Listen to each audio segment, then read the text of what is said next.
শ্রীভূমি জেলা কারাগারে মোবাইল কাণ্ডকে ঘিরে বড়সড় চাঞ্চল্য ছড়িয়েছে।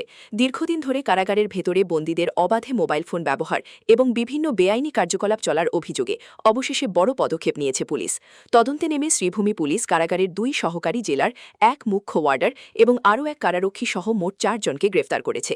তদন্তকারীদের দাবি, কারাগারের ভেতরে একটি সুসংগঠিত অবৈধ চক্র সক্রিয় ছিল, যারা নির্দিষ্ট সুবিধার বিনিময়ে বন্দীদের মোবাইল ফোন সহ নানা নিষিদ্ধ সামগ্রী সরবরাহ করত। এই চক্রের মাধ্যমে বন্দীরা জেলে ভেতরে বাইরের জগতের সঙ্গে যোগাযোগ রেখে বিভিন্ন বেআইনি কর্মকাণ্ড পরিচালনা করছিল বলে সন্দেহ করা হচ্ছে। গত কয়েক মাসে সামাজিক মাধ্যমে কারাগারের ভেতরে মোবাইল ব্যবহারের একাধিক ছবি ও তথ্য প্রকাশে আসতেই বিষয়টি নিয়ে ব্যাপক চাঞ্চল্য তৈরি হয়। এরপর গভীর রাতে বিশেষ অভিযান চালিয়ে 29টি মোবাইল ফোন, একাধিক ধারালো অস্ত্র এবং বিপুল পরিমাণ নিষিদ্ধ সামগ্রী উদ্ধার করা হয়। এই ঘটনার পর কারাগারের নিরাপত্তা ব্যবস্থা নিয়ে প্রশ্ন উঠেছে এবং কারা বিভাগের ভূমিকা নিয়েও তদন্ত শুরু হয়েছে। বর্তমানে ধৃতদের জিজ্ঞাসাবাদ চলছে এবং এই চক্রের সঙ্গে আরও কারো জড়িত হয়েছে তা খতিয়ে দেখছে পুলিশ। তদন্ত এখনও চলমান এবং ভবিষ্যতে আরও গ্রেফতারির সম্ভাবনা উড়িয়ে দিচ্ছে না প্রশাসন। ফেব্ৰুৱাৰী মাহৰ 2 তাৰিখে শ্ৰীভূমি জিলা কাৰাগাৰত এটা ৰেড চলিছিলে। আমাৰ মাননীয় SSP মহোদয়ৰ নেতৃত্বত এটা খবৰ আছিলে যে তাত বিভিন্ন ধৰণৰ এণ্টি ছ'চিয়েল এক্টিভিটিজ চলি আছে তাতে, আৰু বিভিন্ন ধৰণৰ মোবাইল ফোন বা এনেকুৱা ধৰণৰ ব্যৱহাৰ কৰি পেলাই তাৰ দ্বাৰা কিছুমান অসামাজিক আৰু ক্ৰিমিনেল এক্টিভিটিজ চলি আছে বুলি খবৰ আহিছিলে। আৰু তাৰ ভিত্তিত SSP মেডামৰ নেতৃত্বত চলিলে তেতিয়া আমি টোটেল 29টা মোবাইল হেণ্ডছেট ৰিকভাৰ কৰা হৈছিলে তেওঁলোক কয়দীবিলাকৰ ফালৰ পৰা। কি কৰিব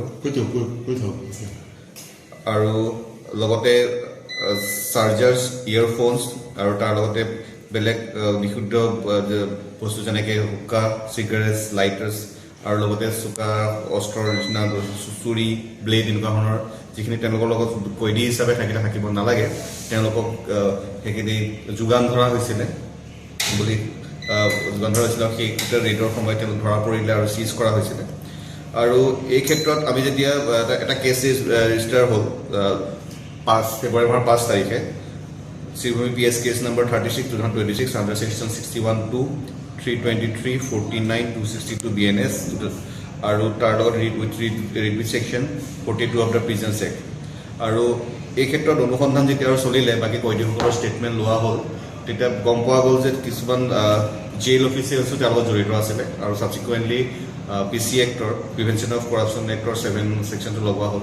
আৰু যি জেইল অফিচিয়েল কেইজনৰ আমি চিনাক্তকৰণ সেই সময়ত তেওঁলোকৰ যিখিনি ষ্টেটমেণ্ট দিছিলে কয়দীসকলে, যে তেওঁলোকক সহযোগ কৰিছিলে, তেওঁলোকক মোবাইল বা এনেকুৱা ধৰণৰ বাকী চিগাৰেট বা যিখিনি বস্তু আছে তেওঁলোকে যিবিলাক পাব নালাগে সেইখিনি পোৱাৰ সুবিধা কৰাৰ বাবে তেওঁলোকে এটা নিৰ্দিষ্ট ধৰণে পইচা লৈছিলে। আৰু কেইজনমান পুলিচ তাৰ জিলা কাৰাগাৰৰ আছিলে কৰ্মচাৰী আছিলে, তেওঁলোকক চিনাক্তকৰণ হোৱা হৈছিলে তেওঁৰ নাম উল্লেখ কৰাৰ ভিত্তিত।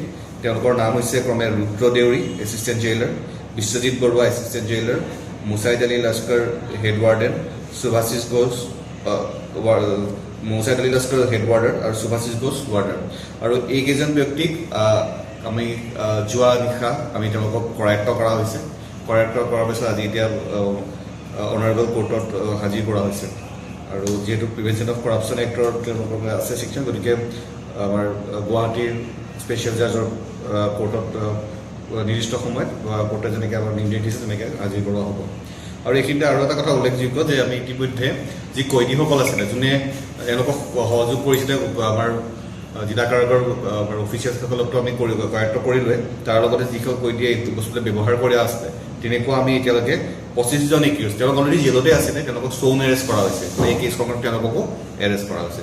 মুঠতে এতিয়ালৈকে 25 + 4 29জন আছামী এই কেছটোত আমি কৰায়ত্ব কৰা হৈছে। আৰু বাকী অধিক অনুসন্ধান চলি আছে।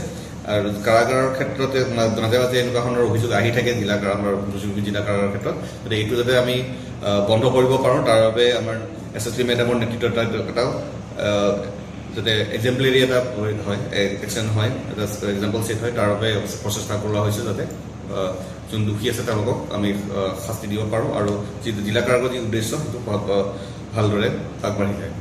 এইকেইজনক কোনটো জেগাত লৈ যোৱা হৈছে? বৰ্তমান তেওঁলোকক